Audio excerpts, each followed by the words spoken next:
లాజరు ఒళ్ళంతా కురుపులు, తినడానికి ఏమి లేక ఆ ధనవంతుని గేటు బయట అది కూర్చునేవాడు. అంటే ఈ ధనవంతుడి ఇంట్లో ఈ పార్టీ జరిగినప్పుడు కోయిట ఎలా చేసిన బయట చేసినప్పుడు మిగిలిన పడేస్తారా, అలా పాడేసినప్పుడు ఆ రొట్టె ముక్కలు ఎరుగు తినేవాడు అంటే ఎవరు?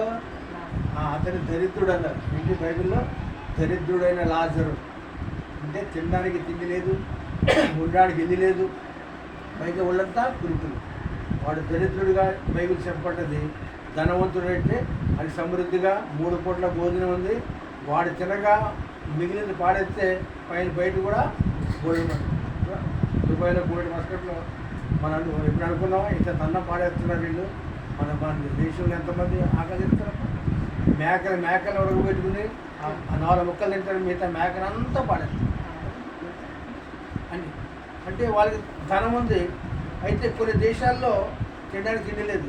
వాళ్ళ దుంపలు ఉడకబెట్టి తింటారు. దుంపలు ఉడకబెట్టుకుని కొన్ని రకాల దుంపల్ని ఉడకబెట్టుకుని పిండి తీసుకునేమో, అలాగే జొన్న పిండి తినేవాళ్ళు ఉన్నారు.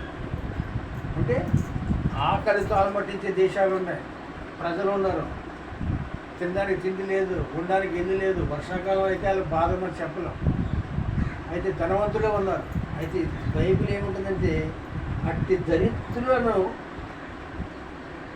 దరిద్రుల బాధను పోగొట్టి వారిని లేవనెత్తును, వారి వంశమును మందవలే వృద్ధి చేయనంట. మీరు బైబిల్ చెప్పే దరిద్రం అంటే దేవుని దగ్గర మనకి మరి లేకుండా ఏమీ లేదు. ఇల్లు ఉంది, భోజనం ఉంది కదా, ఇవి లేని వారు కూడా ఉన్నారు. అయితే బైబిల్ చెప్పే దరిద్రం ఏంటంటే ఎవరైతే యేసయ్యని నమ్ముకోలేదో, గుర్తించలేదో, అవిశ్వాసంగా ఉన్న వాళ్ళు కూడా ఏంటంట దేవుని దృష్టిలో దరిద్రులు. దేవుని దృష్టిలో మనం ధనవంతులం. ఏంటి? ఆదివారం నాడు నువ్వు వాక్యం విన్నావు, ఆయన వాక్యం విన్నాడు, నేను చెప్పడానికి వచ్చి మనం దేవుని దృష్టిలో ఎవరో గొప్పవారు, లోకం దృష్టిలో మనం పేదవాళ్ళం. ఎస్సీలు రా బాబు, ఎస్టీలు పాదీలు పని చేస్తారు, డబ్బు కొడతారు అది అనుకుంటారు. కానీ దేవుని దృష్టిలో మనం ధనవంతులం. ఎవరైతే యేసయ్యని నమ్ముకోలేదో, ఎవరైతే యేసయ్యని విశ్వసించలేదో, దేవుని దృష్టిలో వాళ్ళు ఎవరంట దరిద్రులు. వాళ్ళకి పొలం ఉంది, ఇల్లు ఉంది, బంగ్లా ఉంది, కార్లు ఉన్నాయి, బోల్ డబ్బు ఉంది.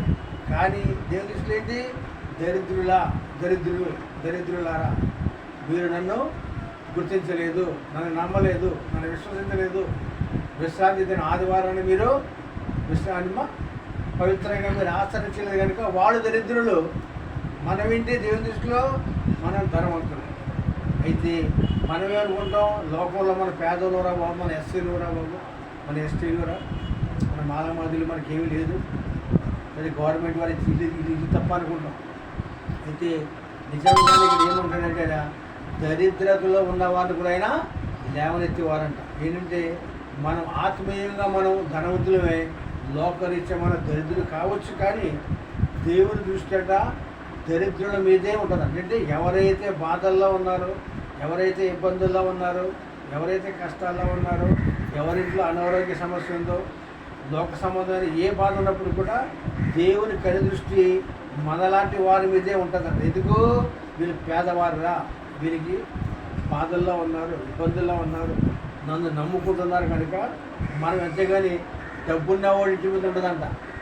డబ్బున్నవాడికి అన్నీ ఉంటాయి, అది దేవుడు ఉండడం, దేవుడితో పని లేదు, ఆదివాడితో పని లేదు, దేవుడు వాళ్ళ మీద ఉండదంట.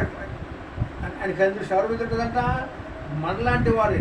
వీరికి ఉన్నా లేకపోయినా కానీ నన్ను నమ్ముకున్నారు, నా యందు విశ్వాసం ఇచ్చారు, విశ్రాంతి ధన